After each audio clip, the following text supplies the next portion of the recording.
Award വിവാദങ്ങൾ ഒരു വശത്ത് ചൂടുപിടിക്കുമ്പോഴും തന്റെ പുതിയ ചിത്രമായ 8 പെണ്ണുങ്ങളുടെ പണിപ്പുരയിലാണ് അവാർഡ് ബാലകൃഷ്ണൻ. അദ്ദേഹത്തിന്റെ പുതിയ ചിത്രത്തിന്റെ ലൊക്കേഷൻ വിശേഷങ്ങളിലേക്ക്.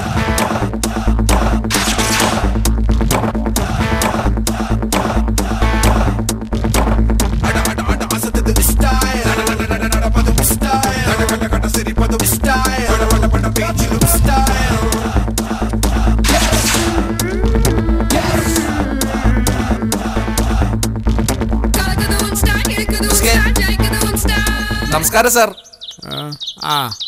ആ കോസ്റ്റ്യൂമർ എന്തേ? ഇയാൾക്കൊരു ലുങ്കിയും തോർത്തും കൊടുക്കൂ. അതെന്തിനാ? അല്ല, ഈ ചിത്രത്തിലെ തെങ്ങുകയറ്റക്കാരൻ കോരപ്പനല്ലേ? അല്ല, ഞാൻ കോരൻ ടിവിന്ന് സാറിന് ഇന്റർവ്യൂ ചെയ്യാൻ വന്ന. ശരി ശരി ശരി ശരി. നിങ്ങളൊക്കെ വലിയ ഭാഗ്യവന്മാരാ. അതെന്താ സാർ? അല്ല, ഞങ്ങളെപ്പോലുള്ള മഹാമാരി ഇത്ര ചെറുപ്പത്തിലെ ഇന്റർവ്യൂ ചെയ്യാൻ കഴിയാന്ന് പറഞ്ഞാൽ. സാറിന്റെ സിനിമകൾ എന്ന് പറഞ്ഞാൽ സന്ദേശമുള്ള സിനിമയാണ്. അതെ. കണ്ട് പഠിക്കേണ്ട സിനിമകളാണ്. അതെ. കലാമൂല്യമുള്ള സിനിമകളാണ്. അതെ. ചിന്തിക്കാനുള്ള സിനിമയാണ്. അതെ. പക്ഷെ ഇതൊക്കെ ആരെങ്കിലും കാണണ്ടേ? പറയൂ. അവിടെ ഷോട്ടടി സാർ. ഹായ്, വന്നപ്പോ തന്നെ ഒരു അവാർഡിന്റെ മണം. സാറിന്റെ കഴിഞ്ഞ പടത്തിന് പോയിട്ട് കുറച്ചു പേർക്ക് ടിക്കറ്റ് കിട്ടിയില്ല. ഞാൻ പറഞ്ഞാൽ വിശ്വസിക്കില്ല. എന്താ? ഞാൻ തന്നെ പോയിട്ട് ഒരു പ്രാവശ്യം എനിക്ക് ടിക്കറ്റ് കിട്ടിയില്ല. അതെന്ത് പറ്റി സാർ?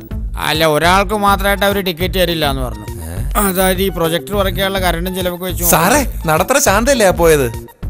അല്ലല്ല, അതെല്ലാം നഷ്ടപ്പെട്ട ലക്ഷ്മി തമ്പുരാട്ടി. നടത്തറ ശാന്ത കഥാപാത്രത്തിന്റെ പേരാണോ? അങ്ങനെ.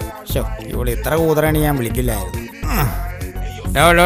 പതുക്കെ പതുക്കെ, ഇത് അവാർഡ് പടമാണ്. പതുക്കെ വരച്ചേ.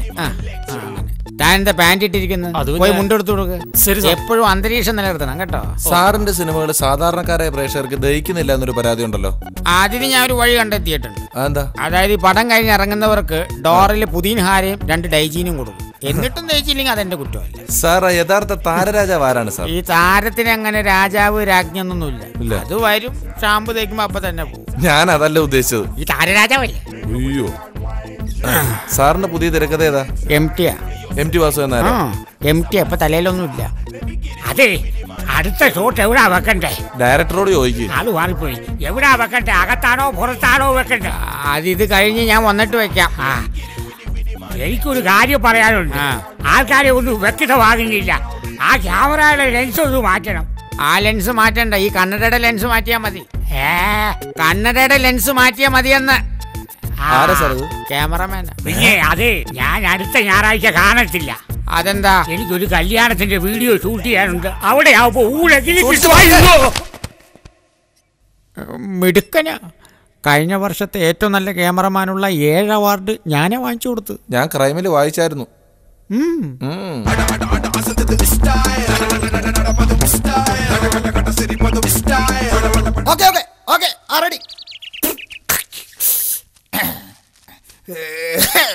ഇതാണ് എന്റെ ചിത്രത്തിലെ നായകൻ. നമസ്കാരം സാർ. നമസ്കാരം സാർ. ഈ സിനിമയിൽ സാർ ചെയ്യുന്ന കഥാപാത്രം? ഞാൻ ഈ സിനിമയിൽ ചെയ്യുന്ന കഥാപാത്രം എന്ന് പറഞ്ഞിട്ടുണ്ടെങ്കിൽ 8 നാട്ടുകൂട്ടങ്ങൾ അടക്കി വാഴുന്ന ഒരു തമ്പുരാന്റെ കഥാപാത്രമാണ്. കരുത്തുറ്റ കാരിരുമ്പിന്റെ കരുത്തുള്ള കഥാപാത്രം. ഈ തമ്പുരാന്റെ കഥാപാത്രമായിട്ട് ഇവിടെ കിടന്ന് കളിക്കുന്നത് എന്തിനാ? അല്ല, കിളച്ചു കഴിഞ്ഞാൽ അവാർഡ് കിട്ടുമെന്നാ സാറ് പറഞ്ഞു. കിട്ടൂലേ സാറേ? പിന്നെ കിട്ടും. സത്യത്തിൽ കഥാപാത്രം എന്തായത്? കഥാപാത്രം എന്ന് പറഞ്ഞിട്ടുണ്ടെങ്കിൽ ഞാൻ വെളുപ്പിന് 5 മണിക്ക് എഴുന്നേക്കും, മേക്കപ്പ് ഇടും, പിന്നെ 7 മണിക്ക് അഭിനയം തുടങ്ങും. പിന്നെ ഉച്ചക്ക് ഊണ് വരും സാറ്. വൈകിട്ട് 5 മണിയാകുമ്പോ വരും. വന്നിട്ട് സാറ് കട്ടു പറയും. കൈയും കാലും കഴുകി വീട്ടിൽ പോയി. അവാർഡ് കിട്ടില്ല സാറേ. നല്ല കഥാപാത്രം, കരുത്തുള്ള കഥാപാത്രം. ഇതെന്താണ് സാർ ഈ സൈസ് ഒരു കഥാപാത്രം? 8 നാട്ടുകൂട്ടം ഭരിക്കുന്ന ഒരാൾ കിളക്കേണ്ട കാര്യമില്ലല്ലോ.